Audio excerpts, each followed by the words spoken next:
আপনি শেরপুর ১ আসন থেকে নির্বাচন করছেন ইনশাআল্লাহ। এখানে এর আগে শহীদ কামরুজ্জামান তিনি নির্বাচন করেছিলেন। একটা হলো যে বাংলাদেশ পক্ষ, একটা ভারত পক্ষ।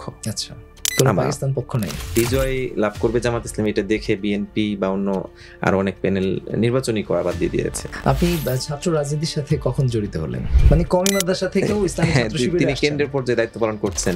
এই যে সবাইকে ধারণ করতে পারা, এটা তো ছাত্র শিবির ছাড়া আর কেউ ধারণ করতে পারে নাই এখন পর্যন্ত। ইসলামী ছাত্র শিবিরের সভাপতিরা সরাসরি অন্য কোনো ইসলামিক দল করার ব্যাপারে তাদের কনসেপ্ট কি আসলে? আছে তো, অনেকেই তো আছেন যে আমাদের জামাত ইসলামের সাথে সম্পৃক্ত নাই, অন্য কোনো দলে আছেন বা নিজে দল তৈরি করেছেন। বেশ কিছুদিন গুমও ছিলেন। জি, আপনার আগে গ্রেফতার হয়েছে, 8 দিন গুম ছিলাম। আপনি নির্বাচিত হলে শেরপুর ১-এর জন্য প্রথম ৩ মাসে ঠিক কোন কাজ করবেন বলে আপনি চিন্তা করেছেন? আসসালামু আলাইকুম ওয়া রাহমাতুল্লাহ। সুপ্রিয় দর্শক, আপনাদের স্বাগত জানাচ্ছি ইনোভা টক্সের আজকের আয়োজনে। আজকে আমাদের অতিথি হিসেবে উপস্থিত হয়েছেন জনাব হাফেজ রাশিদুল ইসলাম, বাংলাদেশ ইসলামী ছাত্র শিবিরের সাবেক কেন্দ্রীয় সভাপতি এবং বাংলাদেশ জামায়াত ইসলামী মনোনীত শেরপুর ১ সংসদীয় আসনের সংসদ সদস্য পদপ্রার্থী। আমাদের অনুষ্ঠানের পক্ষ থেকে হাফেজ রাশিদকে স্বাগত জানাচ্ছি। রাশিদ ভাই কেমন আছেন? আলহামদুলিল্লাহ, আপনি কেমন আছেন? আলহামদুলিল্লাহ। রাশিদ ভাই, আপনি বাংলাদেশ ইসলামী ছাত্র শিবিরের সাবেক কেন্দ্রীয় সভাপতি এবং এই মুহূর্তে বাংলাদেশ জামায়াত ইসলামীতে শেরপুর ১ আসন থেকে আপনি সংসদ সদস্য পদপ্রার্থী এবং একই সাথে বিভিন্ন সোশ্যাল এবং বিভিন্ন কালচারাল প্ল্যাটফর্মে আপনি কাজ করছেন। আপনাকে নিয়ে জনসাধারণের মাঝে, বিশেষ করে তারুণ্যের মাঝে একটি ব্যাপক ক্রেজ আছে। আমরা আপনার জীবনের গল্প শুনতে চাই। আপনি কোথায় পড়াশোনা করেছেন, কিভাবে বেড়ে উঠলেন, আপনার বাংলাদেশ ভাবনা কি, আগামী দিনে কি কেমন বাংলাদেশ আপনি দেখতে চান, আনুষঙ্গিক নানা বিষয় নিয়ে আজকে কথা বলবো। প্রথমে জানতে চাই আপনার জন্ম কোথায়?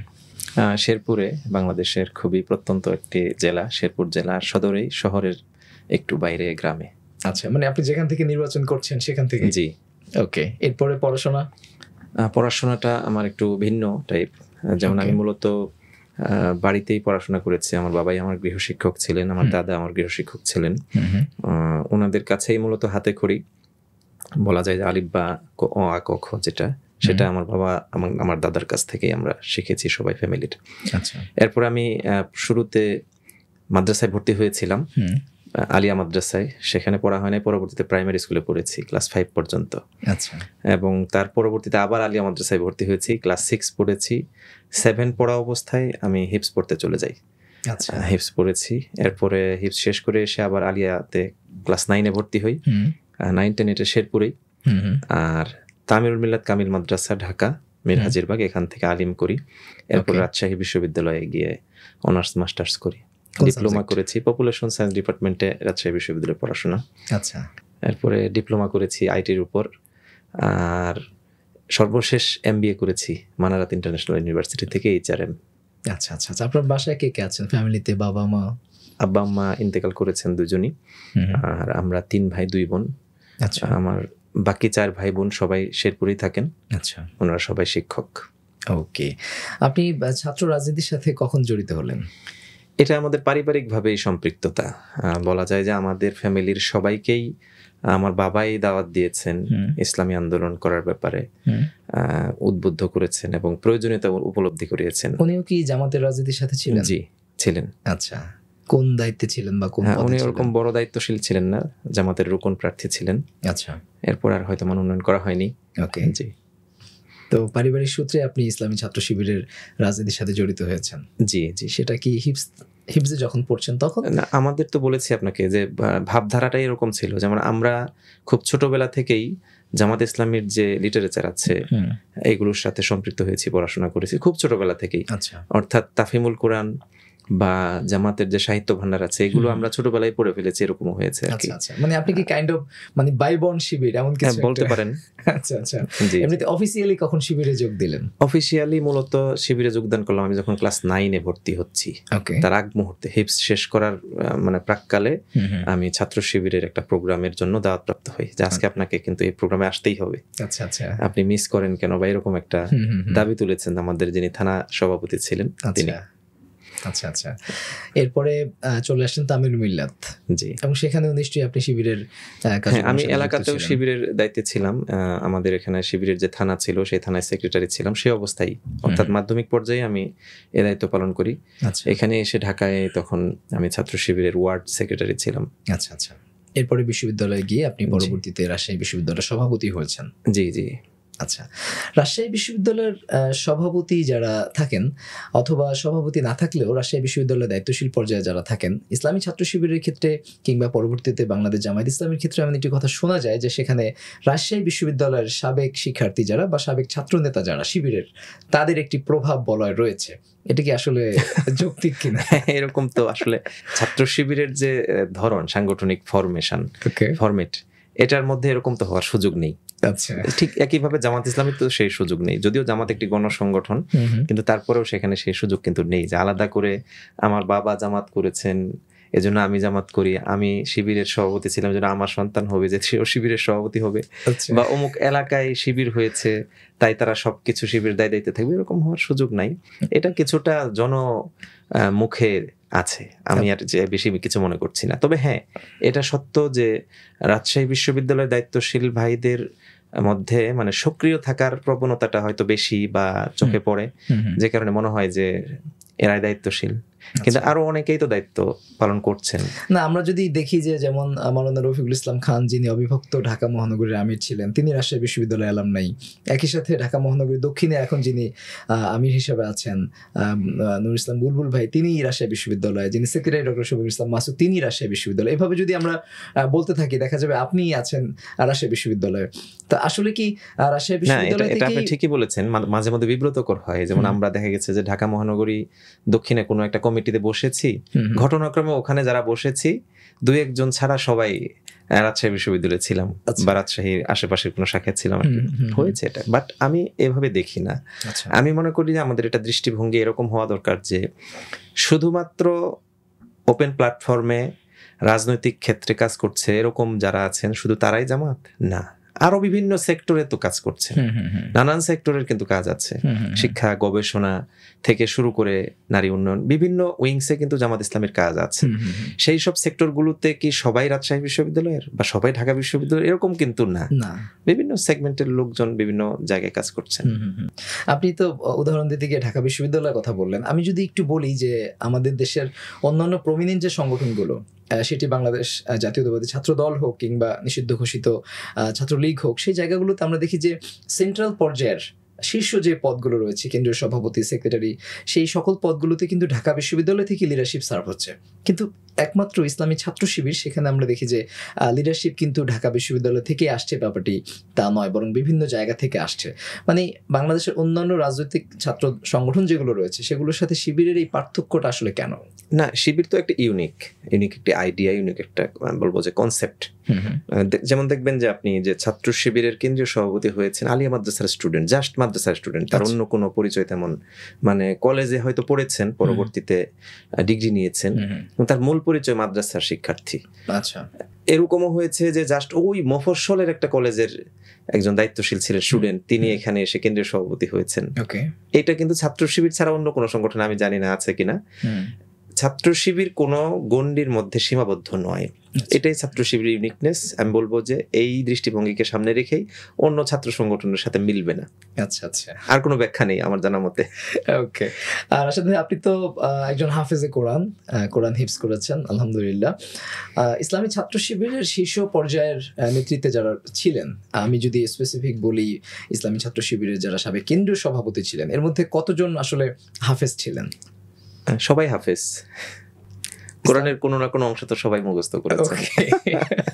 সেই দৃষ্টিভঙ্গি থেকে আমি বলবো যে ইসলামী ছাত্র শিবিরের ইনস এন্ড আউট সকল জনশক্তিকে হাফেজ হতে বাধ্য করা হয় আর কি। একজন ব্যক্তি কলেজে পড়লেও দেখবেন যে সে ঠিকই আরবি খুবই শুদ্ধ উচ্চারণ এবং ভালো করে পড়তে লিখতে পারেন। তো সেই দৃষ্টিভঙ্গি থেকে আমি বলবো যে পুরো কোরআন শরীফ মুখস্থ করেছেন এরকম সংখ্যায় আমাদের হয়তো আমি একাই, বাট ম্যাক্সিমাম অংশ মুখস্থ করেছেন এরকম তো অনেকেই আছেন। না, আপনাকে নিয়ে কিন্তু শুধু ছাত্র শিবিরের যে জনশক্তি রয়েছেন বা শুভাকাঙ্ক্ষী রয়েছেন তারাই নয়, বরং বাংলাদেশের সকল ডানপন্থী বা ইসলামী ধারার যে জনগোষ্ঠী রয়েছেন সবার মধ্যে একটি ভালো লাগা কাজ করে যে ইসলামী ছাত্র শিবিরে একজন হাফেজে কোরআন, তিনি ইসলামী ছাত্র শিবিরের দায়িত্বে এসেছেন। এটা ফোকাস হচ্ছে এরকম, এটাই মনে হচ্ছে আর কি। কারণ আমাদের তো যেমন ইসলামী ছাত্র শিবিরের প্রত্যেক বছর যারা সেক্রেটারিয়েট বা কার্যকরী পরিষদে থাকেন আর কি, এদের একটা ভালো সংখ্যক কিন্তু হাফেজ থাকেন। আচ্ছা, কওমি মাদ্রাসায় পড়াশোনা করেছেন এরকম থাকেন, মানে কওমি মাদ্রাসা থেকেও ইসলামী ছাত্র শিবিরে তিনি কেন্দ্রের পর্যায়ে দায়িত্ব পালন করছেন। এরকম হচ্ছে। আচ্ছা, তো এগুলো আসলে খুব বেশি ফোকাস হয় না বলে হয়তো আমি ফোকাস শিবিরের সভাপতি ছিলাম, এই জন্য আমারটা হাইলাইট হয়েছে, আর কিছু না। আচ্ছা আচ্ছা। কয় মাদ্রাসায় কি শিবিরের মানে নিয়মিত কার্যক্রম আছে? আছে আলহামদুলিল্লাহ। যদিও একটা দৃষ্টিভঙ্গিগত কৌমিদের মাদ্রাসার ভাইদের পক্ষ থেকে একটা আছে যে শিবির করা যাবে না, বা জামাত ইসলামীর রাজনীতি মাওলানা মওদুদীর চিন্তা দর্শন থেকে বের হয়ে আসতে হবে, দূরে থাকতে হবে। বাট এরপরেও তো এখন তো উন্মুক্ত দেশ, যে কেউ যে কোনো কিছু ভাবতে পারে। ছাত্র শিবির সেটাই মনে করছে আর কি, সবার মাঝে কাজ করছে। এটা কি 2013 সাল পরবর্তী সময়ে কি কওমি মাদ্রাসার মধ্যে এই ভাবধারাটা উন্নতি হয়েছে যে তারা আসলে এখন ছাত্র শিবিরকে গ্রহণ করতে শুরু করেছে, এমন কিছু কি? না, এরকম ঠিক না, মানে আরো আগে থেকেই আছে বা শুরু থেকেই আছে, হয়তো একটু বেড়েছে আর কি। 13 সাল থেকে হয়তো, মানে আমাদের সাথে 13 সাল বলবো না, এটা আমি বলবো যে 2000 সালের পরে এই সম্পর্ক উন্নয়নের বিষয়টি বেশি দেখা যাচ্ছে আর কি। আচ্ছা আচ্ছা আচ্ছা। আপনি তাহলে রাজশাহী বিশ্ববিদ্যালয়ের সভাপতি ছিলেন হলো কত সালে? 2014-15। আচ্ছা, আর কেন্দ্রীয় সভাপতি ছিলেন 2022-এ। জি। আচ্ছা, এরপরে আপনি ছাত্র জীবন শেষ করলেন এবং বৃহত্তর যে সংগঠন রয়েছে বা বাংলাদেশ জামায়াত ইসলামীতে যোগদান করেছি আমি 2023 সালের 1 জানুয়ারির 1 তারিখে। আচ্ছা আচ্ছা। ইসলামী ছাত্র শিবিরের সকল সভাপতি দুই একটি ব্যতিক্রম ছাড়া সবাই বাংলাদেশ জামায়াত ইসলামীতে আসছেন। ইসলামী ছাত্র শিবিরের সভাপতিরা সরাসরি অন্য কোনো ইসলামিক দল করার ব্যাপারে তাদের কনসেপ্ট কি আসলে? এইটা আসলে আছে, তো অনেকেই তো আছেন যে আমাদের জামাত ইসলামের সাথে সম্পৃক্ত নাই, অন্য কোনো দলে আছেন বা নিজে দল তৈরি করেছেন, এরকমও হয়েছে। মানে ইসলামিক দল তৈরি করেছেন, আবার মানে ইসলামিক দল নয় পরিচিতিতে এরকম রাইট পন্থী দলও তৈরি করেছেন, এরকমও আছে। বাট আমি বলবো যে এটাকে খুব বেশি ইস্যু করার কিছু নাই, মতাদর্শগত ব্যাপার, সেই মতাদর্শকে সামনে রেখেই অনেকে অনেক কিছু করতে পারেন। অনেক ইসলামী ছাত্র শিবিরের দায়িত্বশীল আছেন যারা এখন ইসলামী আন্দোলন বাংলাদেশ তথা চরমোনাইয়ের সাথে সম্পৃক্ত আছেন, কোনো সমস্যা নাই। তারা এখানে ছাত্র শিবির থেকে মনে করেছেন যে পরবর্তীতে আর জামাত ইসলামীতে সম্পৃক্ত হওয়ার দরকার নাই। এরকম জামাত ইসলামীতে এগুলো নিয়ে কোনো কি বলে কোনো মানে রিঅ্যাকশন নাই। মানে যে কে এবি পার্টি কেন করলো এটা নিয়ে আমাদের একটা তার বিরুদ্ধে অবস্থান করতে হবে। এখন আপ বাংলাদেশ কেন করলো তাদের বিরুদ্ধে অবস্থান করতে হবে। আমি মনে করি না এটা যেরকম আছে, বা আমার কাছে এখনো চোখে পড়ে নাই যে এরকম খুব কট্টরবাদিতা কেউ দেখাচ্ছে আর কি। দেখানোটা তো যৌক্তিকও না। আচ্ছা, আমার মতাদর্শ গ্রহণ করার, চিন্তা করার তো আমার ক্যাপাসিটি আছে বা আগ্রহ থাকতে পারে, সেটাকে স্যালুট করতে হবে বা সম্মান দেখাতে হবে। আচ্ছা, এটা কি এই কারণে হতে পারে যে এবি পার্টি বা বাংলাদেশ এগুলো জামায়াত ইসলামের প্রক্সি টিম বা বি টিম সি টিম, এমন কি কোনো কারণ আছে? না, এটা কেন করবে একটা রাজনৈতিক দল? তার আলাদা করে প্রক্সি টিম করার তো দরকার নেই। প্রক্সি টিম করলে সেটা তো আর সরাসরি তার অপোজিশন বানানোর তো দরকার নেই। যেমন এবি পার্টি তো এখন মেইন স্ট্রিম একটি রাজনৈতিক দল, তো একটা রাজনৈতিক দল থাকতে আর একটা রাজনৈতিক দল বানানো তো মানে হাস্যকর হবে, তার মানে বলা যায় যে বুমেরাং হবে আর কি। সেটার দরকার নেই, সেটা ন্যাচারালি গড়ে উঠেছে, ন্যাচারালি চলছে। আচ্ছা, পেশাগত জীবনে আপনি কি করছেন এখন? আমি তো কয়েকটা বিষয় আছে আমার, যেমন আমি শিক্ষা নিয়ে কাজ করছি, শিক্ষা প্রতিষ্ঠান আছে আমার এলাকায়। পাশাপাশি আমি ট্রাভেল তথা হজ এজেন্সি নিয়ে কাজ করছি, হজ উমরা নিয়ে কাজ করছি। আচ্ছা আচ্ছা আচ্ছা। জি। আপনি রাজশাহী বিশ্ববিদ্যালয়ে পড়ার পাশাপাশি রাজশাহী কেন্দ্রিক কিছু ব্যক্তিবর্গের সাথে আপনার প্রচুর উঠাবসা আমরা লক্ষ্য করি, এবং এটিকে আমরা অনলাইনে বা সোশ্যাল মিডিয়াতে আমরা যদি বলি যে এটিকে একটা কোরাম, সেটিও অনেকে বলা হয় যে এখানে একটি কোরাম কাজ করছে। আমি যদি নাম ধরেই বলি, যেমন মিসবাহ সাঈদ, নূর মোহাম্মদ আবু তাহের সহ মুবাশশির রাজ, এই ধরনের ব্যক্তিবর্গের সাথে আপনাকে প্রায়শ দেখা যায় এবং বলা হয় যে আপনারা একটি কোরাম হিসেবে কাজ করেন, সেটি সংগঠনের ভেতরে কিংবা বাহিরে। এটা প্রথমত যেটি বলেছেন এটা এরকম নয় যে রাজশাহীর সবাই এরকম করে। মিসবাহ সাঈদ ভাই উনি ফেনীতে বাড়ি, ওনার পড়ালেখা জগন্নাথ বিশ্ববিদ্যালয়। আচ্ছা। এরপরে হচ্ছে নূর মোহাম্মদ ভাইয়েরও জগন্নাথ বিশ্ববিদ্যালয়ে পড়াশোনা, যদিও তার বাড়ি বগুড়ায়। আর মুবাশশির রাজ ওনার বাড়ি রাজশাহী বিশ্ববিদ্যালয়ে পড়াশোনা। আমরা মূলত আসলে কিছুটা ফ্রেন্ড সার্কেল আর কি বলা যায়, যদিও অসমবয়সী, কিন্তু আমরা মূলত ব্যবসা এবং ফ্রেন্ড এই হিসেবে একসাথে আছি, চলাফেরা করি। আচ্ছা, আর অনেকেই আছেন আমাদের সাথে ঘোরাফেরা করেন, আমরা বসি। আচ্ছা আচ্ছা। আপনার যে শিক্ষা এবং হজের কথা বলছিলেন, সেই জায়গাগুলোতে তাদের পার্টিসিপেশন আছে? আছে, মিডিয়া নিয়েও আমাদের কাজ আছে। ওকে। আপনি শেরপুর 1 আসন থেকে নির্বাচন করছেন ইনশাআল্লাহ। বাংলাদেশ জামায়াত ইসলামীতে, যেখানে এর আগে শহীদ কামরুজ্জামান তিনি নির্বাচন করেছিলেন। 1991 ইলেকশন থেকে শুরু করে 2008 পর্যন্ত তিনি 4টি ইলেকশনে তিনি প্রতিদ্বন্দ্বিতা করেছেন, কোনোটিতেই তিনি বিজয়ী হতে 5টি মূলত 86 থেকে টোটাল 5টি নির্বাচনে তিনি প্রতিদ্বন্দ্বিতা করছেন, যদিও আমরা উইকিপিডিয়াতে সেটির কাউন্টেশনটি পেয়েছি 1991 থেকে। তিনি কোনোটিতে বিজয়ী হতে পারেননি। এবার আপনি সেই জায়গাতে ফাইট দিচ্ছেন, আপনার সম্ভাবনা বা প্রত্যাশার জায়গা কতটুকু? আচ্ছা, এখানে আগে শুরুতেই বলতে হবে যে আমরা শহীদ কামরুজ্জামান তিনি 5টি ইলেকশনের কোনোটিতে বিজয়ী হতে পারেননি এরকম করে বলাটার সুযোগ নাই, কারণ আমরা লাস্ট 3টি ইলেকশন, বিশেষ করে 96, 1 এবং সর্বশেষ 8 যেটা ইলেকশন হয়েছে, এই 3টি ইলেকশনেই আমরা বিজয়ী হয়েছি। মানে দেখা গেছে যে রুট লেভেলের অর্থাৎ কেন্দ্র থেকে ভোট গণনা করলে আমরা বিজয়ী হয়েছি। কিন্তু এখানে কোনো মেকানিজম করে মানে এক্সট্রা ইঞ্জিনিয়ারিং করে আমাদের বিজয়টা ছিনিয়ে নেওয়া হয়েছে, এই ঘটনাটি ঘটেছে আর কি। বিশেষ করে 2001 এবং 8 এটা একেবারেই স্পষ্ট, মানুষের সবার কাছে এটা স্পষ্ট একটি বিষয় আর কি শেরপুরের। তো এই প্রেক্ষাপট আমরা, অর্থাৎ বোঝা যাচ্ছে যে সেই 80-র দশক থেকে জামাত ইসলামী এখানে একটি এস্টাবলিশড সংগঠন এবং ভোটের ময়দানেও ব্যাপক জনপ্রিয়তা নিয়ে কাজ করছে। আমরা এখন জাস্ট ধারাবাহিকতা, আমাদের একজন প্রার্থী তিনি শহীদ হয়েছেন, তাকে হত্যা করা হয়েছে এবং বিচারের নামে প্রহসন করা হয়েছে, যেটি আপনারা কয়েকদিন আগে দেখেছেন এটিএম আজহার ভাইয়ের রায়কে কেন্দ্র করে। এটা শেরপুরের সকল মানুষই জানে। আমরা সেই জায়গা থেকে জাস্ট বিকল্প প্রার্থী হয়েছি, অর্থাৎ আমাদের কাজ ছিল, এখন কাজ আগের চেয়ে আরো বেড়েছে। আমরা একেবারে দৃঢ়ভাবে আশাবাদী যে আমাদেরকে মানুষ আবারও আস্থা রাখবে। এবং একটা ভালো দিক হচ্ছে যে বিগত দিনে ম্যানিপুলেশনের জন্য এবং সন্ত্রাসবাদিতার মাধ্যমে যেভাবে ইলেকশনকে কুক্ষিগত করা হতো, সেই সুযোগটা তো এবার থাকবে না ইনশাআল্লাহ। সেই শক্তিও নাই, সেই সাহসও কারণ নাই, এবং প্রশাসনও বা সরকারও ব্যাপকভাবে তৎপর। আবার জনগণও এবার খুবই ক্ষুব্ধ যে ওরকম পরিস্থিতি হলে যারা করতে আসবে তাদেরকে প্রতিহত করা হবে। তো আমরা একবারে ক্লিয়ারলি বলতে পারি যে এবার বিগত দিনের চেয়ে যেহেতু পরিবেশ অনুকূলে এবং মানুষের আগ্রহ বেশি, আমরা বিজয়ী হব ইনশাআল্লাহ। ব্যক্তিগতভাবে আপনি বিজয়ী হওয়ার মতো কি কি কাজ করেছেন সেখানে? আমি তো আমার ছোটবেলা থেকেই এলাকার সাথে নিয়োজিত রয়েছি, এলাকার মানুষের পাশে থাকার সর্বোচ্চ চেষ্টা করছি। বিশেষ করে এলাকার সুখ দুঃখ প্রয়োজন, এরপরে হচ্ছে যে সবচেয়ে বেশি যেটি ক্রাইসিস আমাদের এলাকার যে উন্নয়ন বঞ্চনা, সেই বিষয়টি নিয়ে কথা বলারও খুব বেশি কেউ নাই। সেই জায়গাগুলো আমি বারবার বলার চেষ্টা করছি, অ্যাড্রেস করেছি। এই সবকিছু মিলিয়ে লেগে আছি, আশা করছি যে মানুষ আমাকে পছন্দ করবে, ইনশাআল্লাহ ভোট দেবে। কিন্তু প্রতিদ্বন্দ্বী প্রার্থীদের তুলনায় আপনার এগিয়ে থাকার 2টা পয়েন্ট কি আমাদেরকে বলবেন, যে ঠিক কোন কোন পয়েন্টে আপনি প্রতিদ্বন্দ্বী প্রার্থীদের তুলনায় এগিয়ে আছেন? আমাদের একটা বড় শক্তি হচ্ছে যে জামাত ইসলামীর সকল প্রার্থী সততা, ন্যায়পরায়ণতার দিকে এগিয়ে আছে। মানে এমন ঘটনা কখনোই ঘটে না যে কোনো বিষয়ে আমরা কমিটমেন্ট দিয়েছি সেটা রক্ষা করিনি, এরকম ঘটেনি কখনো। আবার আমাদের সততার সবচেয়ে অন্যতম বিষয় হচ্ছে যে সরকারি হোক বা সাংগঠনিক হোক, কোনোভাবেই কোনো দুর্নীতি পরায়ণতা বা কোনো অর্থ আত্মসাৎ এরকম কোনো ঘটনা কখনোই ঘটে নাই। তো সুতরাং এইগুলো তো মানুষ দেখছে।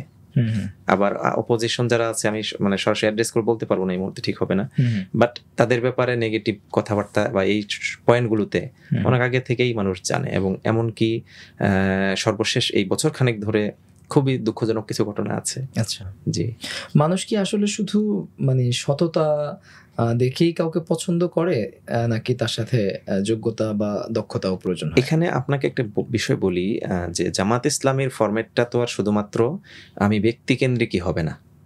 জামাত ইসলামী টোটাল একটা সংগঠন, এবং সাংগঠনিকভাবে কিন্তু আমরা প্রত্যেকটা গ্রামে, পাড়া মহল্লায়, ওয়ার্ড, ইউনিয়নে সাংগঠনিক বিস্তৃতি নিয়ে আছে, একটা জাল নিয়ে, নেটওয়ার্ক নিয়ে আছে আর কি। অর্থাৎ আমাদের প্রত্যেকজন সংগঠনের জনশক্তি দায়িত্বশীল, যারা একদম রুট লেভেলে আছে, তারা এবং আমরা সবাই মিলেই কিন্তু আমরা একটা প্রার্থী। এককভাবে আমি একটা প্রার্থী একাই সবকিছু করব, অন্যান্য দলের মতো আমার দলের বিষয়টি এরকম নয়। আচ্ছা, বিধায় আমার একার সক্ষমতা নয়, আমাদের সবার মানে কালেকটিভ সক্ষমতা নিয়ে আমরা ময়দানে আছি, মানুষের সাথে নিয়োজিত আছি। আচ্ছা, আপনি নির্বাচিত হলে শেরপুর 1-এর জন্য প্রথম 3 মাসে ঠিক কোন কাজ করবেন বলে আপনি চিন্তা করেছেন? আমার কাছে মনে হচ্ছে যে দুটো বিষয়কে সবচেয়ে বেশি প্রায়োরিটি দিতে হবে। একটি হচ্ছে যে কিছু এলাকাকে আমাদের বেজ হিসেবে ধরে বিগত দিনের যারা দায়িত্বে ছিলেন, এমপি ছিলেন, তারা এখানে উন্নয়ন বঞ্চনার পরিস্থিতি তৈরি করেছেন। আমি সেই এলাকাগুলোর উন্নয়নকে সবার আগে প্রায়োরিটি দিব। আর দ্বিতীয় হচ্ছে যে আমাদের জন্য সবচেয়ে বেশি ক্রাইসিস হচ্ছে যে শিক্ষা। যেমন এখানে কোনো ভালো কলেজ নাই, ভালো মাদ্রাসা নাই, ইউনিভার্সিটি নাই, মেডিকেল কলেজ নাই, বিশেষায়িত শিক্ষা প্রতিষ্ঠান নাই। আমি শিক্ষার দিকটাকে সবার আগে প্রায়োরিটি দিব। আর তৃতীয়ত সেটা হচ্ছে যে বাংলাদেশের একটি বড় ক্রাইসিস হচ্ছে যে দলীয়করণ করা, এবং এটির কারণে চাঁদাবাজি ঘটে, সন্ত্রাসবাদ ঘটে। আমি বিশেষ করে প্রায়োরিটি দিব যে দলমত নির্বিশেষে মানুষ সেখানে ইনভেস্ট করবে, ব্যবসা করবে, তার সকল কার্যক্রম মেনটেন করবে, এরকম একটি পরিবেশ নিশ্চিত করার জন্য চেষ্টা চালানো। আচ্ছা আচ্ছা আচ্ছা। আপনি এখন যে নির্বাচনী প্রচারণা চালাচ্ছেন সেখানে নারীদের অংশগ্রহণ কেমন? আচ্ছা, আলহামদুলিল্লাহ, আমরা নারীদের সাথে বসছি, নারীরা আমাদের সাথে কাজ করছে। আচ্ছা, আপনার ওখানে অন্য ধর্মাবলম্বী অমুসলিম ভোটার কি পরিমাণ আছে? আছে, এখানে প্রায় 20,000 ভোট আছে। আচ্ছা, তাদের নিয়ে আপনাদের পরিকল্পনা কি? তাদের নিয়ে আমাদের পরিকল্পনা বলবো যে তাদের প্রতি আমাদের ভালোবাসা এবং ওনাদের পক্ষ থেকে আমাদের প্রতি ভালোবাসা, এটা মানে দীর্ঘ সময় ধরে চলছে। শহীদ কামরুজ্জামান বা জামাত ইসলামীর পক্ষ থেকে এ ব্যাপারে আগে থেকেই কাজ চলছে। এবং আপনি জেনে আশ্চর্য হবেন যে তাদের সেফটি সিকিউরিটির জন্য এবং তাদের সাথে ব্যবসা সহ সমস্ত ধরনের লেনদেন বিষয়ে এক্ষেত্রে জামাত ইসলামী অনেক আগে থেকেই সম্পৃক্ত বা অ্যাডভান্স। এইবার যেটি ঘটেছে যে তাদের মন্দির সহ বিভিন্ন উপাসনালয়গুলো হুমকির মধ্যে ছিল আর কি, লাস্ট কিছু সময়, বিশেষ করে গত 1 বছর আর কি। এইগুলো ভেঙে ফেলার পরিবেশ তৈরি হলে সেখানে জামাত ইসলামী তার জনশক্তি সবাইকে ব্যাপকভাবে পাহারা দিয়েছে। এইটা তাদের কাছে মনে হয়েছে যে একটু নতুনত্ব। আমি বলবো যে এই বিষয়টি নতুন নয়, শেরপুরে এগুলো আগে থেকেই দায়িত্ব মনে করে আমাদের জনশক্তিরা করেছে। আচ্ছা, সেই বিষয়টিকে সামনে রেখে তাদের সাথে আমাদের এবার কানেক্টিভিটি বেড়েছে বলে তো তাদের সাপোর্ট বিগত দিনের মতোই এবার আরো বেশি পাবো ইনশাআল্লাহ। আচ্ছা, সাম্প্রতিক সময়ে আমরা দেখছি যে চট্টগ্রাম বিশ্ববিদ্যালয়ে সেখানে পার্শ্ববর্তী গ্রাম থেকে কিছু সন্ত্রাসী তারা শিক্ষার্থীদের উপর, ইনফ্যাক্ট শিক্ষকদের উপরেও আক্রমণ করেছে, এবং সারা দেশব্যাপী একটি অস্থিতিশীল পরিস্থিতি তৈরি করার চেষ্টা চলছে। একই সাথে আমরা গণ অধিকার পরিষদের সভাপতি জনাব নুরুল হক নূরের উপরেও দেখেছি যে সেখানে আক্রমণ হয়েছে। তো সবকিছু মিলিয়ে দেশের সাম্প্রতিক পরিস্থিতিকে আপনি কিভাবে ব্যাখ্যা করছেন? আমি বলবো যে প্রশাসন খুবই দুর্বল মনোভাব দেখাচ্ছে। এটি হতে পারে যে দোসর যারা আছে তাদের ইন্ধনে হচ্ছে, সন্ত্রাসবাদ যারা করেছে বিগত দিনে তাদের ধারাবাহিকতায় কিছু কাজ হচ্ছে, এরকম হয়ে থাকতে পারে।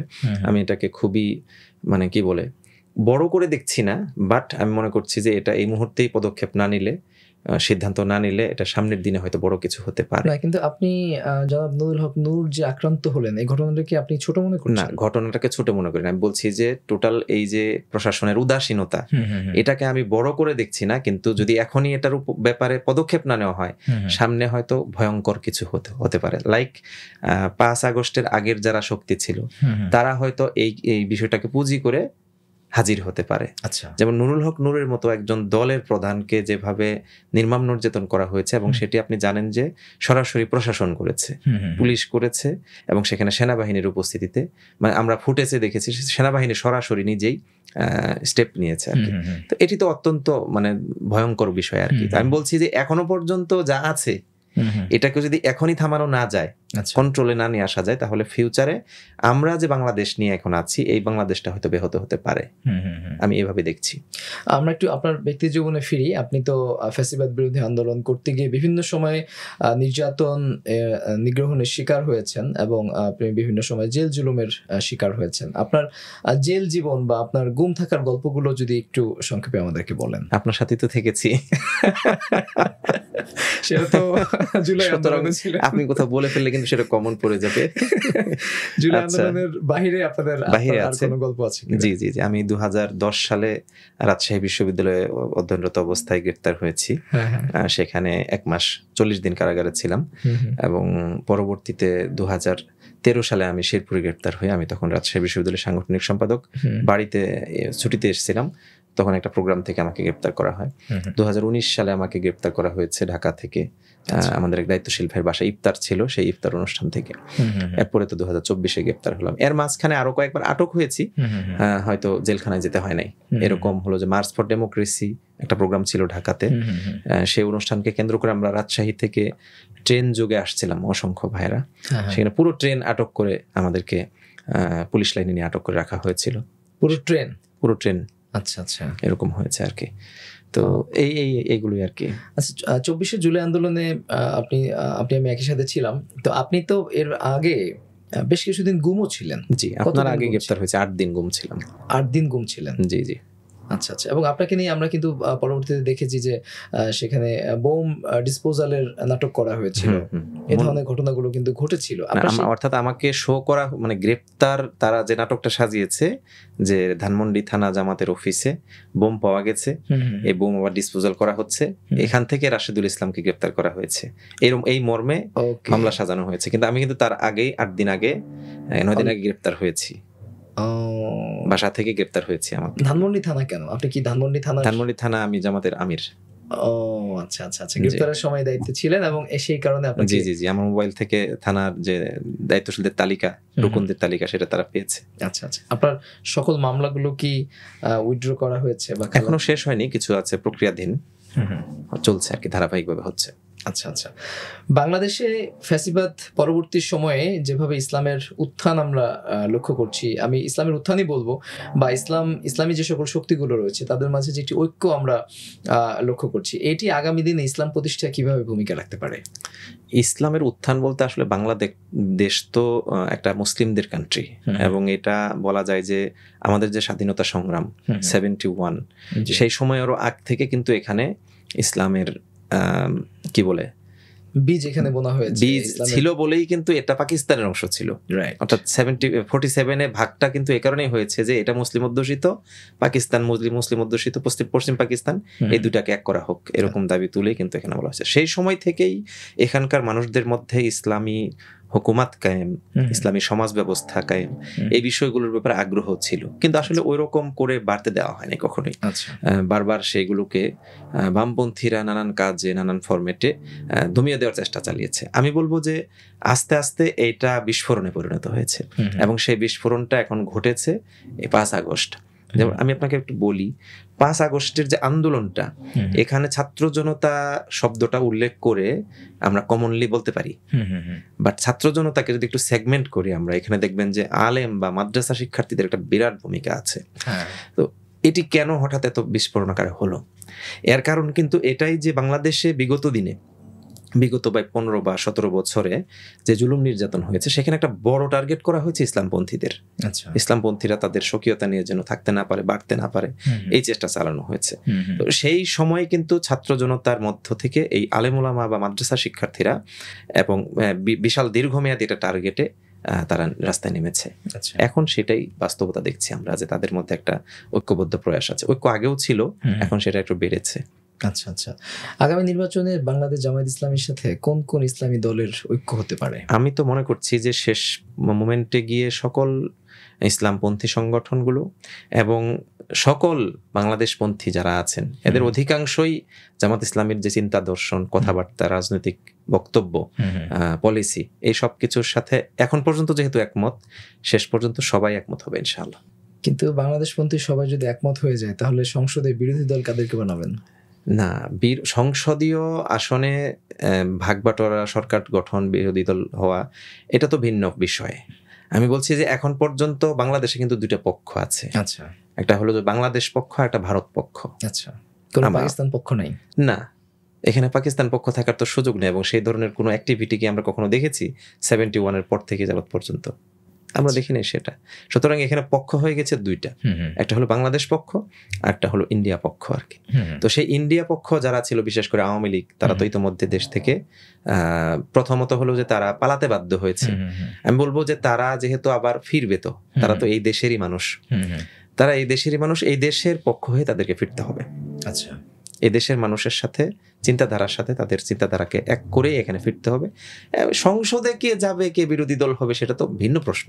আচ্ছা, কিন্তু ইন্ডিয়ার পক্ষের কথা বললে বাংলাদেশ আওয়ামী লীগ, বাংলাদেশের যে তার সাথে তাদের কিছু দোসর আছে, যেমন জাতীয় পার্টি, এবং জাতীয় পার্টির ব্যাপারে তো জামাত ইসলামী অলরেডি খুবই শক্ত অবস্থান ব্যক্ত করেছে। আমি নিজেও সেটা মনে করি যে আওয়ামী লীগ, জাতীয় পার্টি সহ বামপন্থী বেশ কিছু দল আছে যারা সরাসরি ইন্ডিয়া পক্ষ, এদের বিরুদ্ধে অবশ্যই শক্ত অবস্থানে থাকতে হবে এবং তাদের সবাইকে শেষ পর্যন্ত ক্ষমা প্রার্থনা করে বাংলাদেশী হতে হবে। আচ্ছা আচ্ছা, জি। জাতীয় পার্টিকে নিষিদ্ধ করার ব্যাপারে আলোচনা উঠেছে, আপনি কি মনে করেন জাতীয় পার্টিকে নিষিদ্ধ করা দরকার? আমি মনে করি না যে নিষিদ্ধ করার মধ্য দিয়েই কোনো একটা বিষয়ের সমাধান হবে, বাট এটাকে বিচারের মধ্যে নিয়ে এসে প্রকৃত যারা এই অন্যায় অপকর্মগুলো করেছে এবং সেগুলোকে সাপোর্ট করেছে তাদের বিরুদ্ধে অবশ্যই আমাদেরকে ব্যবস্থা নিতে হবে। আচ্ছা, অর্থাৎ এটা যদি আইনি প্রক্রিয়ায় শেষ পর্যন্ত নিষিদ্ধ পর্যন্ত যেতে হয় তাহলে যেতে হবে। কিন্তু গত 1 বছরে তাদের বিরুদ্ধে কোনো ব্যবস্থা নেওয়া হলো না কেন? এটা তো বাংলাদেশে আপনাকে একটু বলি যে অনেকগুলো বিষয়েই ব্যবস্থা নেওয়া হয় নাই, শুধু এই একটি বিষয় না, অনেকগুলো ক্ষেত্রেই। কারণ এখন পর্যন্ত অসংখ্য অন্যায়কারী, সরাসরি হত্যাকারী, অস্ত্র দিয়ে তারা নিজের মানে কি বলে লাইসেন্স করা হোক অলাইসেন্স করা হোক ব্যক্তিগত অস্ত্র দিয়ে গুলি করেছে, কুপিয়ে হত্যা করেছে আমাদের ছাত্র জনতাকে। তাদের সবার বিরুদ্ধে কি বিচার হচ্ছে? তাদের বিরুদ্ধে এখনো পর্যন্ত মামলা হয় না, এরকম ঘটনাও আছে। তো সুতরাং অনেকগুলো বিষয়ই এখনো পেন্ডিং করা হয়নি। এজন্য জাতীয় পার্টির বিরুদ্ধে কেন ব্যবস্থা নেওয়া হয়নি এটি সবারই আক্ষেপ। আমি বলবো যে এখন এই আক্ষেপের চেয়ে বড় বিষয় হচ্ছে যে দ্রুত ডিসিশন নেওয়া দরকার। আচ্ছা আচ্ছা, ইসলামী ছাত্র শিবিরের অনেককে দেখা যায়, আপনি যেমনটি বলছিলেন যে পরবর্তী জীবনে তারা চাইলে জামাত ইসলামীতে আসতে পারে অথবা অন্য যে কোনো দলে অংশ নিতে পারে, কিন্তু আমরা একটা বড় অংশকে দেখি যারা পরবর্তীতে কোনো রাজনৈতিক দলই হয়তো অংশগ্রহণ করছে না, বা এই যে বড় অংশ না, হয়তো কিছু অংশ। তবে এখানে আর একটু বলে রাখি আর কি, যেটি ঘটে আর কি, যে ছাত্র শিবিরের যে কালচার, ছাত্র শিবিরে থাকা অবস্থায় কেউ কোনো কর্মসংস্থান বা তার অন্য মানে জব সেক্টরে যাওয়ার জন্য তার আগ্রহ পোষণ করার সুযোগ নাই এখানে ছাত্রত্ব অবস্থায় আর কি। বিধায় সে ছাত্র জীবন শেষ করে মাঝখানে একটা পিরিয়ড অতিক্রম করেন, সেই সময় হয়তো অনেক সময় দেখা যায় যে তিনি জব কি বলে সিক করতে গিয়ে সময় ব্যয় করছেন বা ব্যবসা বা উদ্যোক্তা হওয়ার জন্য একটু সময় ব্যয় করছেন। এই সময় কোনো ক্ষেত্রে কিছু ভাই হয়তো একটু মানে আড়ালেই থেকে যান, এজন্য তিনি পরবর্তীতে এসে জামাত ইসলামী করছেন না একেবারে ঢালাভাবে এটা বলার সুযোগ নেই। আমি ঢালাভাবে বলছি না, আমি বড় অংশ বলেছেন এই জন্য বললাম। আমি জানতে চাচ্ছি যে এই যে অংশটা এই যে এই ট্রানজাকশনাল পিরিয়ডে যিনি হয়তো জব মার্কেটে ঢোকার জন্য বা ব্যবসা বাণিজ্য এস্টাবলিশ করবার ক্ষেত্রে সময় নিচ্ছেন, এই সময়টাতে দেখা যায় যে আমরা জামাতের যে শিশু নেতৃত্ব রয়েছে, আমরা অনেকাংশে তাদেরকে সিনিয়র নেতৃত্ব হিসেবে বিবেচনা করি, তাদের মাঝে যে একটি গ্যাপ থাকে, এই গ্যাপের ফলে সংগঠনের কাজ অনেকাংশে দেখা যায় যে কিছুটা স্থিমিত হয়ে পড়ে বা কিছুটা স্লো মোশনে এগোতে থাকে। এই কারণে অনেকেরই একটা দাবি থাকে যে ইসলামী ছাত্র শিবির এবং বাংলাদেশ জামাত ইসলামীর মাঝামাঝি সময়টাতে একটা যুব শিবির গঠন করার বিষয়ে আলোচনা উঠে থাকে। যুব সংগঠন তো আছে, জামাতের যুব বিভাগ আছে, সরি যুব সংগঠন না, যুব বিভাগ আছে। আচ্ছা আচ্ছা, কাজ করছে আলহামদুলিল্লাহ, ব্যাপক বড় মানে উইংস, এখানে বিশাল সংখ্যক ম্যান পাওয়ার কিন্তু যুব বিভাগের সাথে আছে। আলাদা কোনো নামে আছে না, যুব বিভাগ জামাত ইসলামী এই নামেই আছে। মানে জামাত ইসলামীতে মহিলাদের জন্য যেমন আলাদা বিভাগ আছে, প্রত্যেকটা কি বলে জেলায়, প্রত্যেকটা মহানগরীতে এরকম বিভাগ আছে, মহিলা বিভাগ, যুব বিভাগ এরকম আছে। আলাদা কোনো সংগঠনের প্রয়োজনীয়তা কি প্রয়োজনীয়তা হয়তো এখনো ফিল করেনি সংগঠন জামাত, হয়তো ফিল করলে সামনে তৈরি করা হবে। আরেকটা পয়েন্ট যেটি বলেছেন যে বয়সের তারতম্য নিয়ে কোনো বিষয় হয় কিনা, না, আমার মনে হচ্ছে জামাতের এরকম ঘটনার একটি ঘটেনি। আমাদের এখন যিনি আমিরে জামাত ডাক্তার শফিকুর রহমান, তার চেয়ে তো আমাদের এটিএম আজহার ভাই সিনিয়র, আচ্ছা, দিব্যি কাজ করছেন, কোনো সমস্যা হচ্ছে না। আমিরে জামাতের চেয়েও সিনিয়র অনেকে নির্বাহী পরিষদে আছেন, কাজ করছেন, সমস্যা হচ্ছে না। আমি তো খুব সমস্যা দেখছি না। আমি আমার মহানগরী, ঢাকা মহানগরী দক্ষিণ, এখানে নুরুল ইসলাম বুলবুল ভাই, তিনি আমির, কিন্তু তার চেয়েও সিনিয়র নায়েব আমির যিনি আমাদের আব্দুস সবুর ফকির ভাই, তিনি সিনিয়র, দিব্যি কাজ করছেন, সমস্যা হচ্ছে না। ইভেন আমি নিজে উদাহরণ, আমার সাংগঠনিক থানায় আমি আমির, আমাদের যিনি সেক্রেটারি মুস্তাফিজুর রহমান ভাই, তিনি আমার চেয়ে অনেক মানে তিনি বৃদ্ধ হয়ে গেছেন প্রায়, আচ্ছা, কাজ করছেন, কোনো সমস্যা হচ্ছে না। আপনি রাজধানীর কথা বলছেন হয়তো, মফস্বলেও সেম। আমার নিজ জেলা শেরপুর, সেখানে যিনি আমির, তার যে বয়স, সেক্রেটারির বয়স পার্থক্য আছে, মানে বেশি সেক্রেটারির বয়স। অন্যান্য জনশক্তি কর্মপরিষদ সদস্য যারা, তাদের বয়স অনেক বেশি। মানে আমাদের এমন হয়েছে, আমাদের একজন শিক্ষক সাবেক সেক্রেটারি জেলার, উনি এখন জাসুরা সদস্য জেলার, এখন উনার সবাই আমরা ছাত্র। জেলা আমির যিনি, উনিও ছাত্র, আমি নিজেও ছাত্র, এরকম আমরা একসাথে গিয়ে কাজ করছি, খুব সমস্যা হচ্ছে না। এবং উনি উইলিংলি, যেমন দেখলাম কয়েকদিন আগে আমরা ডিসি এবং এসপির সাথে কথা বলতে গিয়েছিলাম, দেখা করতে গিয়েছিলাম, উনি ডিসি কে বলছেন এরা কিন্তু আমার ছাত্র। তো এটা নিয়ে বেশ মানে কি বলে মজার একটা পরিবেশ সৃষ্টি হয় আর কি, আলহামদুলিল্লাহ। জামাতে আসলে এই বিষয়টা খুব বেশি ইস্যু হয়নি কখনো। আর আসলে আমরা ডাকসু ইলেকশনকে কেন্দ্র করে সেখানে দেখতে পাচ্ছি বাংলাদেশ ইসলামী ছাত্র শিবির এবং ইসলামী ছাত্রী সংস্থা তারা যৌথভাবে একই প্যানেলে কাজ করছে। এর মধ্য দিয়ে কি ছাত্র এবং ছাত্রী অর্থাৎ শিবির এবং ছাত্রী সংস্থার মাঝে একটি সংমিশ্রণের একটি পরিবেশ তৈরি হচ্ছে এবং এর মাধ্যমে আলটিমেটলি পর্দার যে বিধান সেটিকে লঙ্ঘিত হওয়ার কোনো আশঙ্কা আপনারা করেন কিনা? না, আমি মনে করি না, কারণ এটি একটি স্বাভাবিক বিষয় আর কি। কারণ আমরা তো ইউনিভার্সিটিতে যখন একসাথে পড়ালেখা করেছি, আমাদের ক্লাসমেটরা তো পাশে বসেছে, তাদের সাথে তো বহু ইন্টারাকশন হয়েছে পড়ালেখা নিয়ে, এক্সট্রা কারিকুলার অ্যাক্টিভিটিস নিয়েও বহু ইন্টারাকশন হয়েছে, সমস্যা হয়নি আমাদের। মানে তাদেরও আমাদের নিয়ে খুব একটি মানে হেজিটেশন ফিল করতে হয় নাই, বা আমরাও খুব বেশি সমস্যাগ্রস্ত হয়েছে, এরকম হয়নি। তো তাহলে এখন ছাত্রী সংস্থা এবং ছাত্র শিবির, এবং শুধু ছাত্র শিবির এবং ছাত্রী সংস্থা নয়, অমুসলিম আছে এখানে এই প্যানেলে, কিন্তু একটা ঐক্যবদ্ধ প্যানেল, অন্য আরো অনেক রকম মতাদর্শী চিন্তাধারার ব্যক্তিও রয়েছেন, সবাইকে মিলে একটা প্যানেল করেছে, একটা জোট হয়েছে ডাকসু ইলেকশনকে কেন্দ্র করে। এটার সাথে আদর্শগত চিন্তাগত আমি মনে করি না যে খুব বেশি সংকট তৈরি হবে। যদি এই সংকট তৈরি হওয়ার কোনো আশঙ্কা নাই থাকে, তাহলে ইসলামী ছাত্রী সংস্থা এবং ছাত্র শিবির একাকার হয়ে কাজ করতে পারে না, একই কমিটিতে কাজ করবে? এটা সাংগঠনিক পলিসি থাকতে পারে। যেমন ছাত্র শিবির মনে করছে যে স্পেশালি তারা ছাত্রদের মধ্যেই কাজ করবে, এতে তো সমস্যা হচ্ছে না। আচ্ছা। আবার ছাত্রী সংস্থা মনে করছে যে শুধু তারা ছাত্রীদের মধ্যেই কাজ করবে, অসুবিধা তো হচ্ছে না। আচ্ছা, আমি একটু রাকসুতে ফিরি। আপনি তো রাজশাহী বিশ্ববিদ্যালয়ে পড়াশোনা করেছেন। রাকসু নির্বাচন নিয়ে এই মুহূর্তে ইসলামী ছাত্র শিবিরের রাজশাহী বিশ্ববিদ্যালয় শাখার ভাবনা বা তাদের প্রত্যাশা কি? রাকসু তো বিগত দিনেও আমাদের অবস্থান ভালো ছিল। আবার কয়েকদিন আগে আপনি দেখেছেন সেখানে অ্যালামনাই অ্যাসোসিয়েশন হয়েছে প্রাক্তনদের, সেটাতেও জামাত সমর্থিত যে প্যানেল সেটা বিজয় লাভ করেছে, নিরঙ্কুশ বিজয় লাভ করেছে, এবং বিজয় লাভ করবে জামাত ইসলামী এটা দেখে বিএনপি বা অন্য আরো অনেক প্যানেল নির্বাচনী করা বাদ দিয়ে দিয়েছে মাঝপথ থেকে। এরকম ঘটনা ঘটেছে। আমার কাছে মনে হচ্ছে রাকসুতে খালি মাঠে গোল দিয়েছে। না, অনেক কি বলে প্রতিদ্বন্দ্বিতা ছিল, একেবারে বাদ যায়নি আর কি, এরকম হয়নি আর কি। আমার কাছে মনে হচ্ছে যে অ্যাসোসিয়েশনের সভাপতি যিনি হয়েছেন তিনি তো বিনা প্রতিদ্বন্দ্বিতায় নির্বাচিত।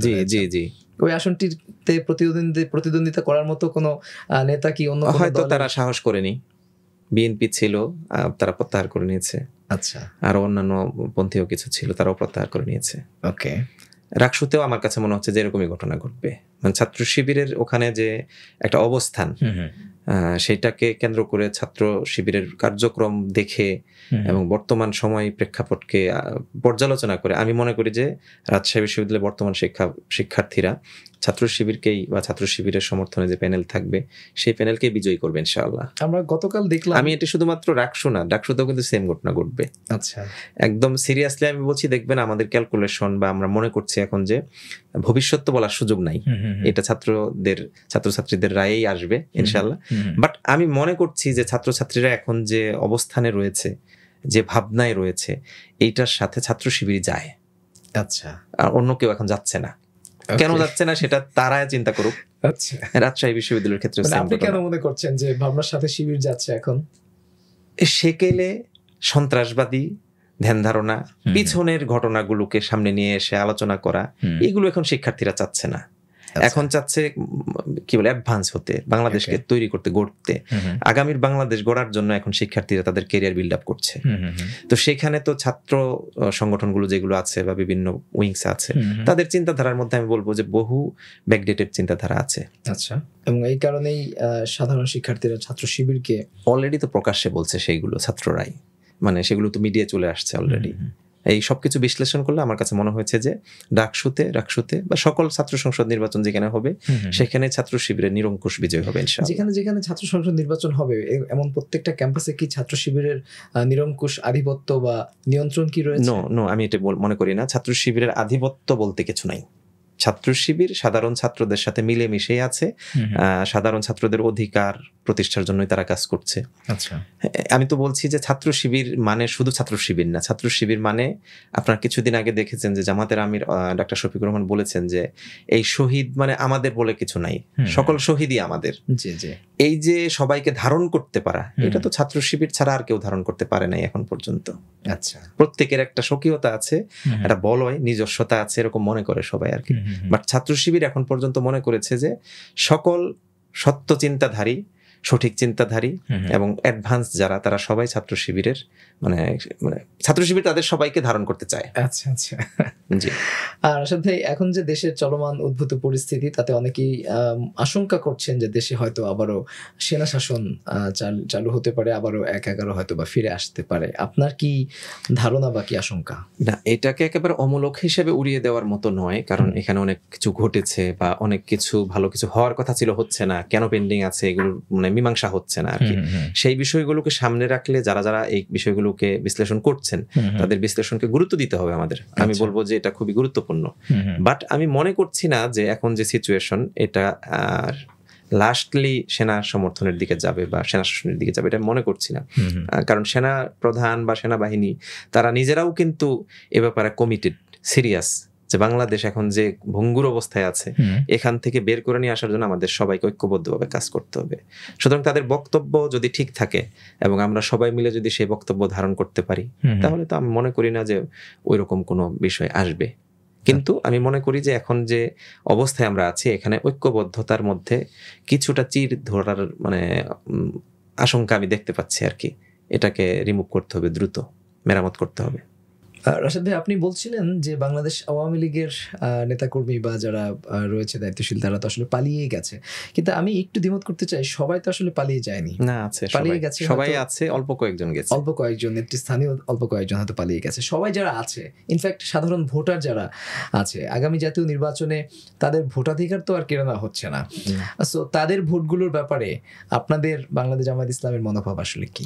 না, এখানে আসলে জামাত ইসলামীর মনোভাব আলাদা করে শুধুমাত্র আওয়ামী লীগের জন্য একটা, আবার অন্য সাধারণের জন্য একটা, এরকম না। জামাত আসলে খেয়াল করবেন একটা বিষয়, যে 5 আগস্ট পরবর্তী একটা আলোচনা সবচেয়ে বেশি আসছে যে ইনক্লুসিভ বাংলাদেশ। ওকে, এই ইনক্লুসিভ বাংলাদেশ নিয়ে একাডেমিক ডিসকাশন এবং ডিসিশন, এটা আমি দেখি নাই যে অন্য কোনো দল, অন্য কোনো মত, ইভেন যারা নতুন করে রাজনীতিতে এসছেন তারাও যে খুব বেশি করছেন এরকম না, অথবা বলা শুরু করেছিলেন এখন থেমে গেছেন। বাট জামাত ইসলামী তার যাত্রা শুরু থেকে, একেবারে বাংলাদেশের শুরু থেকে এখন পর্যন্ত কিন্তু ইনক্লুসিভ বাংলাদেশ গড়ার ব্যাপারে চেষ্টা চালাচ্ছে। এবং সেখানে কোনো ব্যবসায়ী আলাদা করে আওয়ামী লীগের ব্যবসায়ী হবে না, বিএনপির ব্যবসায়ী হবে না, জামাতের ব্যবসায়ী হবে না। শিক্ষকেরও একটা দলীয় পরিচয় থেকে যাচ্ছে আমাদের দেশে। আমি দুঃখ, এটা কয়েকদিন আগে দেখলেন যে এই ডক্টরদের অ্যাসোসিয়েশন নিয়ে 2টা মত দ্বিমত হয়ে গেছে। তো এটা থাকবে না। জামাত ইসলামী মনে করছে যে একটা সামগ্রিক বাংলাদেশ থাকবে, যেখানে সবার জন্য কমন স্পেস থাকবে। আমি আপনার সাথে মতো বিরোধ থাকতেই পারে, আমার কথা থাকতেই পারে, কিন্তু এটার জন্য আপনার সাথে একদম মুখ দেখা দেখি হবে না। আমি খুব হাড্ডাহাড্ডি অবস্থায় চলে যাবো, আপনাকে ইচ্ছা করে মামলায় দেবো, আপনাকে গ্রেপ্তার করে রাখবো, গুম করে রাখবো বছরের পর বছর। এই যে চিন্তাধারাটা, এবং আপনি কিন্তু আশ্চর্য হয়ে দেখবেন যে সবচেয়ে বেশি ক্ষতিগ্রস্ত হয়েছে জামাত ইসলামী। আপনি যদি আমার এলাকার কথা বলেন, আমার শেরপুরের সবচেয়ে বড় ক্ষতি হয়ে গেছে শহীদ কামারুজ্জামানের হত্যা। কিন্তু আমি এখন তার প্রতিশোধটা কিভাবে নিতে চাচ্ছি, তার বিচারটা কিভাবে করতে চাচ্ছি, আমি চাচ্ছি যে জনগণ এটার বিচারের রায় দিয়ে দিক, জনগণ ভোট দিয়ে দিক, জামাত ইসলামীকে বিজয়ী করুক। এবং জামাত ইসলামী এই স্যাক্রিফাইসটুকু করেছে, এবং দেখবেন যে শহীদ কামারুজ্জামানের ফ্যামিলিও কিন্তু তার হত্যার বদলা হিসেবে একটা হত্যাকাণ্ড চাচ্ছে না, একটা ফাঁসি চাচ্ছে না। শহীদ কামারুজ্জামানের ফ্যামিলি এবং জামাত ইসলামী সহ এরকম সকল শহীদের ব্যাপারে আমাদের দৃষ্টিভঙ্গি হচ্ছে যে তাদের রক্তের বিনিময় হলেও, আমাদের শত জুলুম নির্যাতন উপেক্ষা করে হলেও আমরা একটা ইনক্লুসিভ বাংলাদেশ চাই। এবং আমি বিশ্বাস করি যে মানুষ জামাত ইসলামীর এই চিন্তাধারা, কনসেপ্ট, যেটা দীর্ঘদিন ধরে আমরা করে আসছি, এটা মানুষকে বোঝাতে সক্ষম হবো, এবং মানুষ জামাত ইসলামীকে ভোট দেবে, সরকার গঠনের ক্ষেত্রে সহায়তা করবে ইনশাআল্লাহ। আচ্ছা রাশেদ ভাই, আমরা একটু প্রোগ্রামটা শেষ করতে চাই। আপনি বাংলাদেশ ইসলামী ছাত্র শিবিরের সভাপতি, কেন্দ্রীয় সভাপতি ছিলেন, এবং এই মুহূর্তে বাংলাদেশ জামায়াত ইসলামীর রাজনীতি করছেন, এবং একই সাথে নির্বাচনও আপনি করবেন ইনশাআল্লাহ। তো আমি সর্বশেষ আপনার কাছে যে বিষয়টি জানতে চাই, সেটি হচ্ছে আপনি ইসলামী ছাত্র শিবিরের কেন্দ্রীয় সভাপতি থাকাকালীন সময়ে যেভাবে বাংলাদেশকে দেখেছেন, যেভাবে বাংলাদেশের তরুণ প্রজন্মকে মূল্যায়ন করেছেন এবং আগামীর বাংলাদেশ বিনির্মাণের স্বপ্ন দেখেছেন, এই জায়গাতে এসে আপনার 2022 সাল থেকে এখন 2025 এই জায়গাতে এসে আপনি এখন কিভাবে বাংলাদেশকে দেখছেন, কিভাবে আগামীর বাংলাদেশকে বিনির্মাণ করার স্বপ্ন বুনছেন? ছাত্র শিবিরের ক্ষেত্রে যেটি ঘটে আর কি, এটার একটা দীর্ঘমেয়াদী প্ল্যান থাকে, মানে সংগঠনের একটা দীর্ঘমেয়াদী প্ল্যান আছে, সেটার আবার mid term short term plan আছে, এবং শেষ পর্যন্ত সেটা শর্ট টার্ম হিসেবে ইয়ারলি প্ল্যানে আমরা চলি আর কি। অর্থাৎ আমরা একটা গোলকে টার্গেট করে আগাচ্ছি। আমি কিছু করেছি, এর পরবর্তী দায়িত্বশীলরা বাকিটা করেছেন এবং তারা নতুনত্ব চিন্তা করার চেষ্টা করেছেন। অর্থাৎ প্ল্যানটা আবার রিভিউ করার সুযোগ আছে, রিভিউ করে তারা আরো কি কি অ্যাডভান্স বিষয় যোগ করা যায় সেগুলো, এভাবেই ছাত্র শিবির মূলত কাজ করছে। আমরা মনে করছি যে বাংলাদেশের যে কালচার, সবচেয়ে দুঃখজনক বিষয় হলো যে এখানকার শিক্ষা ব্যবস্থা যে একটা মানে কমপ্লেক্স শিক্ষা ব্যবস্থা, একই সাথে জেনারেল শিক্ষা ব্যবস্থা, মাদ্রাসার মধ্যে আবার আলিয়া, কৌমি, এই সব কিছুর মধ্যে আবার নানান ভাগ বাটোয়ারা আছে আর কি। ইভেন যে কারিকুলামটা আছে আমাদের দেশের, শুধুমাত্র যদি জেনারেল লেভেলের কথাই বলি, এখানেও খুব স্বয়ংসম্পূর্ণ কারিকুলাম না আর কি। এই সব কিছু নিয়ে ইসলাম শিক্ষা ব্যবস্থার রূপরেখা কি সেটাকে সামনে রেখে ছাত্র শিবির শিক্ষার উন্নয়নের দিকে বেশি করে ফোকাস দেয়, এবং এই জন্যই দেখবেন যে ছাত্র শিবিরের জনশক্তিদের বড় অংশই কিন্তু খুবই মেধাবী, এবং তাদেরকে ফিউচার বাংলাদেশ গড়ার জন্য মেধা স্বাক্ষর রাখতে হবে, তাকে ভূমিকা রাখতে হবে, এই বিষয়টাকে সামনে রেখে তিনি তার কেরিয়ার বিল্ড আপ করেন আর কি। তো এই দৃষ্টিভঙ্গিগুলো ছাত্র শিবির ব্যাপকভাবে ফোকাস করছে, এবং এটাকে সবাইকে অ্যাড করে এখানে এগিয়ে যাওয়ার জন্য চেষ্টা করছি। ইভেন আমি যদি আপনাকে বলি যে এখন সবচেয়ে বড় ইস্যু চলছে হলো ছাত্র শিবির কার্যক্রম যে A+ সংবর্ধনা করছে, কৃতি শিক্ষার্থী সংবর্ধনা করছে। এখানে কিন্তু ছাত্র শিবির একটু উইলিংলি বলছে যে তোমাদেরকে ছাত্র শিবির করতে হবে, আমরা এরকম বলছি না। আচ্ছা, কারণ এটা তো সে বলতে পারে না, আজকে তোমাকে প্রোগ্রামে নিয়ে এসেছি সুতরাং তুমি ছাত্র শিবির করবে, এই কমিটমেন্ট নিতে হবে তোমাকে। নো, এটা ছাত্র শিবিরের ওয়ে নয়। ছাত্র শিবির তাদেরকে জাস্ট কনসার্ন করতে পারছে যে তুমি তোমার এই 10 বছরের অর্জনকে যেখানে নিয়ে যেতে পারো, আচ্ছা, সেই বিষয়টাকে ফোকাস করে তাকে কিছু গাইডলাইন দেওয়া হচ্ছে এই প্রোগ্রামের মাধ্যমে, এবং ধারাবাহিকভাবে তুমি আমাদের গাইডলাইনের আওতায় আসো। আচ্ছা, আমি তোমাকে তোমার শিক্ষা জীবন এবং পরবর্তী যে মূল টার্গেট, সেই টার্গেট পর্যন্ত পৌঁছার জন্য সহযোগিতা করতে চাই। আমি মনে করি যে ছাত্র শিবিরের এই ইউনিকনেস আমাদের সারা বাংলাদেশের সকল শিক্ষার্থীদের ধারণ করা দরকার।